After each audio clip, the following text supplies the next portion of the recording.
Hello दोस्तों, जील education planning में आपका स्वागत है। आज हम लोग कक्षा 10वीं के मैथ के बहुविकल्पी प्रश्न देखने वाले हैं और यह 2024 बोर्ड एग्जाम के लिए बहुत ही महत्वपूर्ण होने वाला है। चलिए देखते हैं पहला क्वेश्चन है, किसी संख्या का 1/3 भाग 21 के बराबर है तो वह संख्या होगी। मान लेते हैं वह संख्या यक्स है और यक्स का 1/3 भाग 21 है। तो देखिए जैसे क्वेश्चन बोला उसी तरीके से रख दीजिए। अब इसको सॉल्व कर देंगे।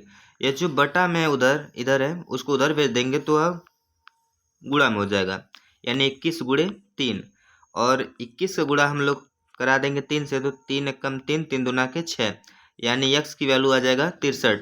तो वह संख्या क्या होगी? 63 वह संख्या होगी।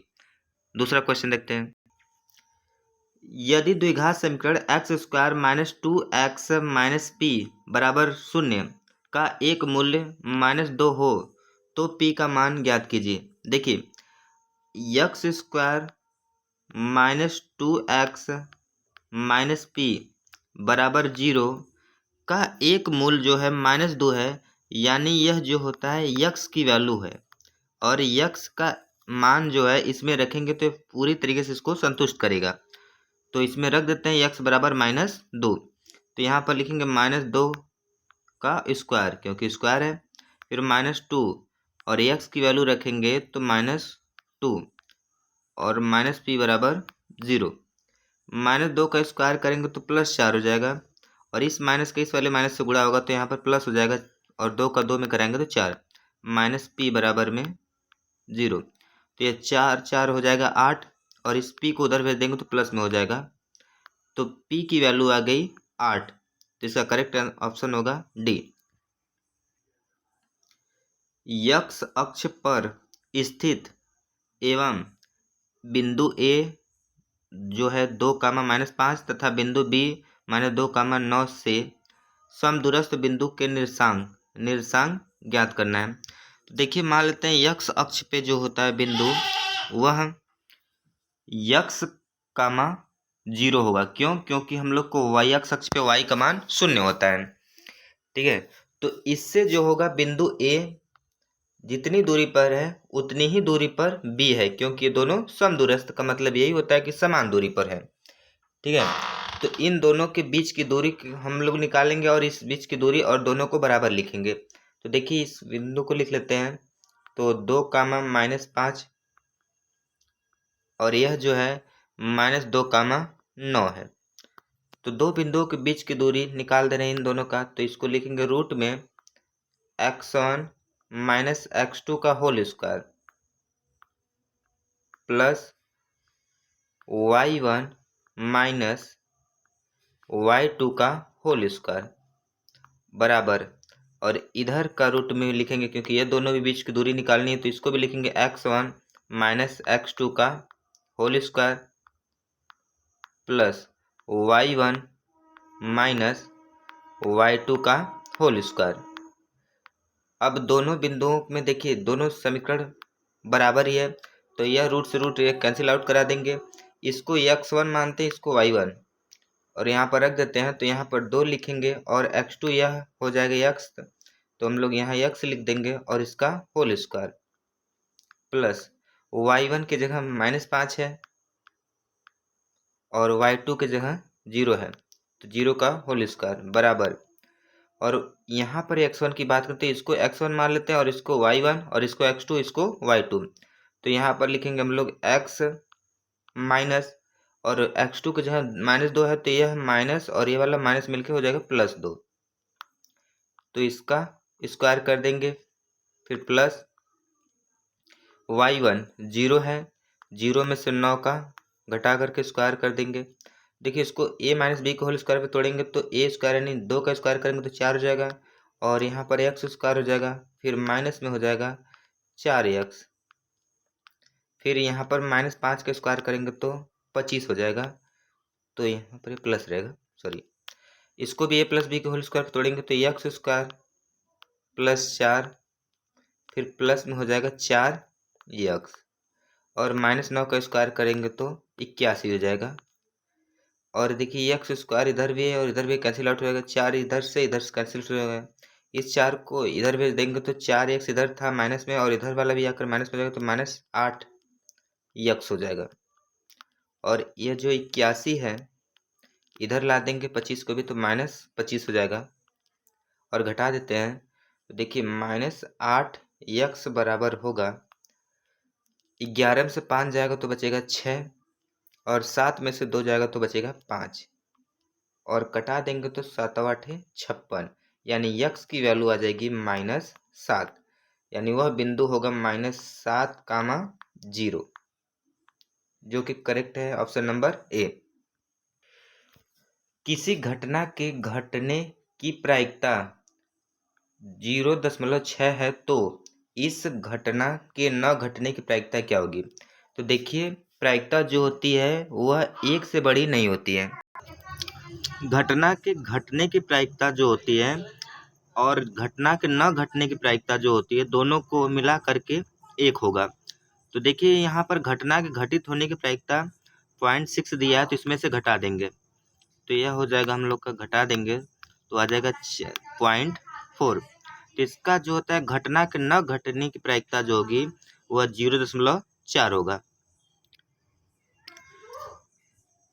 त्रिभुज ABC समद्विबाहु त्रिभुज है जिसमें AB बराबर AC। देखिए कोई ABC समद्विबाहु त्रिभुज है ABC, तो AB बराबर है AC के, तो इसमें बोला गया है कि यह 4 कंडीशन में से कौन सी होगा। देखिए बराबर भुजा है तो इसके सामने के भी कोण बराबर होंगे, यानी कोण B बराबर होगा कोण C के। क्यों? क्योंकि बराबर भुजा के सामने के कोण बराबर होते हैं, यह प्रमेय है। तो ऑप्शन नंबर C जो होगा करेक्ट हो जाएगा। एक समबाहु त्रिभुज ABC की भुजा 2a है, उसके प्रत्येक शीर्षलंब की लंबाई। देखिए यह मान लेते हैं एक समबाहु त्रिभुज है, तो यह भी 2a है और यह भी 2a है और यह भी 2a भुजा है। इस पर शीर्ष लंब डाल दे रहे हैं तो यह जो होगा 2 पार्ट में डिवाइड होगा, यानी इधर की लंबाई ये होगी और इधर की भी लंबाई ये होगा। तो इस शीर्ष लंब निकालने के लिए हम लोग पाइथागोरस प्रमेय लगा देंगे। तो लिखेंगे कर्ण का स्क्वायर, कर्ण की जगह हम लोग का यहाँ पर 2 है, ये है तो इसका स्क्वायर, और प्लस आधार की बात करें तो यहाँ पर a है, सॉरी देखिए यह होगा क्या, फार्मूला हम लोग लिख देते हैं एक बार। कर्ण का स्क्वायर बराबर होगा लंब का स्क्वायर प्लस आधार का स्क्वायर। देखिए कर्ण हम लोग का यहाँ पर है 2a, तो इसी को लिख देते हैं 2a का होल स्क्वायर। लंब की बात करें तो लंब हम लोग का यह वाली लंबाई है, इसको मान लेते हैं हम लोग कुछ भी x मान ले रहे हैं, x का स्क्वायर। और आधार की बात करें तो आधार a है तो a का स्क्वायर। अब 2 का स्क्वायर करेंगे तो 4 आ जाएगा, a स्क्वायर हो जाएगा। और यहाँ पर x स्क्वायर फिर a स्क्वायर इधर है, इसको ले जाकर के उधर घटा देंगे तो 4a स्क्वायर में से एक a स्क्वायर घट जाएगा तो हम लोग का 3a स्क्वायर आ जाएगा। तो x स्क्वायर बराबर आ जाएगा 3a स्क्वायर। अब स्क्वायर को उधर भेजेंगे तो यह रूट लग जाएगा, यानी रूट में आ जाएगा 3a स्क्वायर। तो देखिए रूट में से तो a निकल जाएगा क्योंकि इसका जोड़ा बन रहा है, लेकिन अंडर रूट में 3 रह जाएगा, तो a अंडर रूट में 3 इसका आंसर बनेगा, जो कि करेक्ट है C। नेक्स्ट क्वेश्चन देखते हैं। यदि साइन a बराबर कॉस a तो a का मान ज्ञात कीजिए। देखिए 4 ऑप्शन है, इसमें से सबको रख करके चेक कर लेंगे। साइन a बराबर यह है कॉस a। अब देखिए साइन a की वैल्यू अगर से 0 रखेंगे तो यहाँ तो 0 हो जाएगा, लेकिन कॉस 0 का मान 1 होता है। और 30 का रखेंगे तो यहाँ 1/2 मिलेगा, लेकिन यहाँ पर अंडर रूट में 3/2 मिलेगा, तो यह बराबर नहीं होगा। अगर से 45 रखेंगे तो साइन 45 अंश का जो मान होता है वही मान होता है कॉस 45 अंश का। ठीक है, साइन 45 का मान होता है 1/√2 और कॉस 45 का भी मान होता है 1/√2। तो इसका करेक्ट आंसर होगा C। Next question. यदि a बराबर 30 अंश तो 1 + tan स्क्वायर a बटा में 1 + cot स्क्वायर a का मान बताइए। तो देखिए यहाँ पर हम लोग लिख देते हैं 1 + 10 स्क्वायर 30 अंश, स्क्वायर 30 अंश लिख देंगे क्योंकि ए की वैल्यू 30 है, और 1 + कॉट स्क्वायर 30 अंश लिख देंगे। अब वहाँ पर 1 + 10 30 अंश का मान क्या होता है, तो 1/√3 होता है, तो 1/√3 लिख देंगे और इसका होल स्क्वायर प्लस बटा में 1 प्लस और कॉट 30 अंश का मान होता है √3, तो इसका स्क्वायर कर देंगे। अब इसको सॉल्व कर देंगे तो यहाँ पर जो 1 + 1/3 हो जाएगा और प्लस 1 प्लस √ हट जाएगा तो यहाँ 3 हो जाएगा। अब यह नीचे देखिए, इसको सॉल्व करने बटा में 1 मान करके सॉल्व करें, दोनों कैल्शियम लेंगे तो 3 आ जाएगा और यहाँ पर 3 होगा +1 और टोटल बटा के है 4। तो देखिए ये जुड़ करके हो जाएगा 4 और बटा में 3 और इसको जो होगा उस पर भेजेंगे तो यह जो क्या हो जाएगा 1/4 हो जाएगा, यह कट जाएगा तो आ जाएगा 1/3। तो इसका करेक्ट आंसर बनेगा डी 1/3। यदि एक गोले की त्रिज्या को 2 गुना कर दिया जाए तो उसके पृष्ठ क्षेत्रफल में होने वाली प्रतिशत वृद्धि। देखिए गोले की जो त्रिज्या को 2 गुना कर दे उसका क्षेत्रफल, तो हम लोग क्षेत्रफल का फार्मूला लिखे तो होता है 4πr²।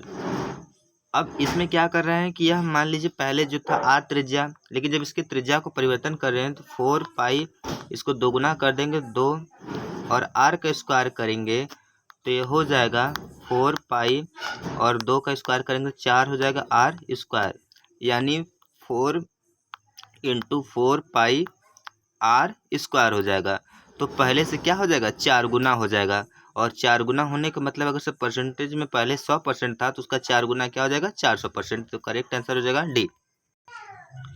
2 वृत्त के व्यासों का अनुपात 4 संबंधी 9 है तो वृत्त की परिधियों का अनुपात क्या होगा। देखिए व्यास जो होता है त्रिज्या का दूना होता है, तो इन दोनों में अगर से बात किया जाए तो इसका जो अनुपात होगा यही होगा। क्यों?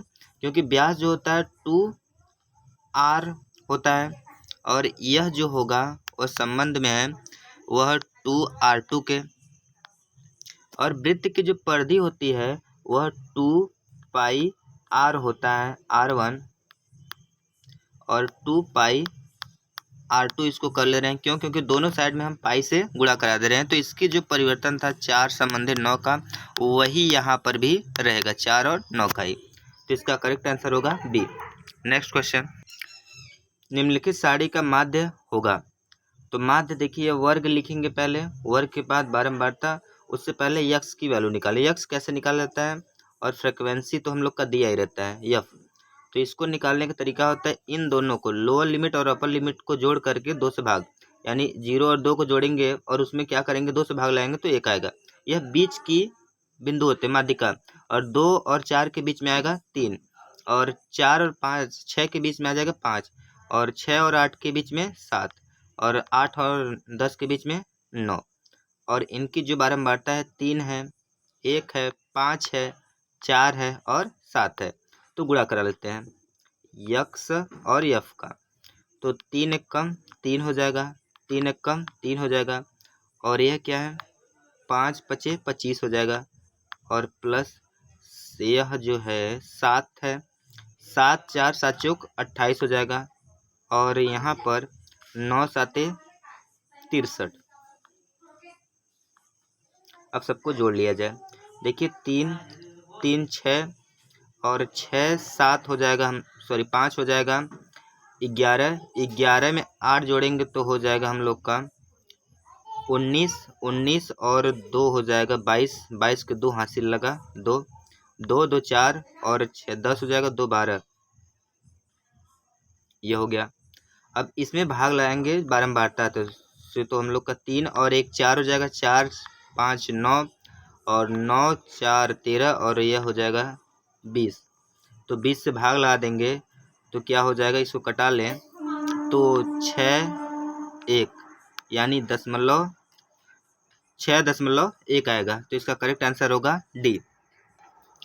किसी बारंबारता बंटन का माध्य 24.1 है और बहुलक 28 है तो उसका माध्यक होगा। देखिए फार्मूला होता है बहुलक बराबर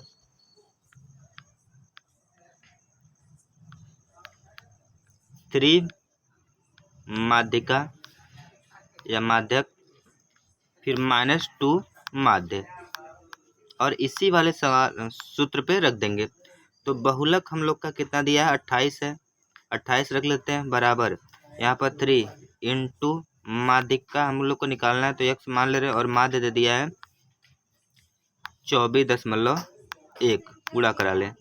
तो देखिए यहाँ पर हो जाएगा 28 बराबर में है 3x, गुणा करा दीजिए तो 2 हो जाएगा, और 8 हो जाएगा 0.4, और इसको क्या कर दें, उधर लेकर जाएं तो हम लोग का 28 प्लस हो जाएगा 48.2 बराबर में 2x, और जोड़ दें तो यहाँ पर 8 8 16 हो जाएगा, और ये 6 हो जाएगा, और एक 7, तो 76.2 आएगा 2x बराबर, और 2 से कटा देंगे तो हम लोग का हो जाएगा 3, और फिर उसके बाद 3 दूना के 6 और 8.1, तो इसका जो होगा माध्य वह 28.1 आएगा, जो कि ऑप्शन में नहीं है।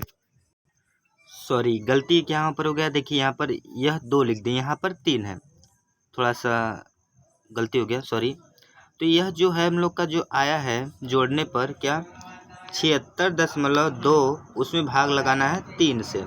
तो जब भाग लगाएंगे तो 3 दूना के 6, 3 5 15.4 बार, यानी 25.4 करेक्ट आंसर होगा।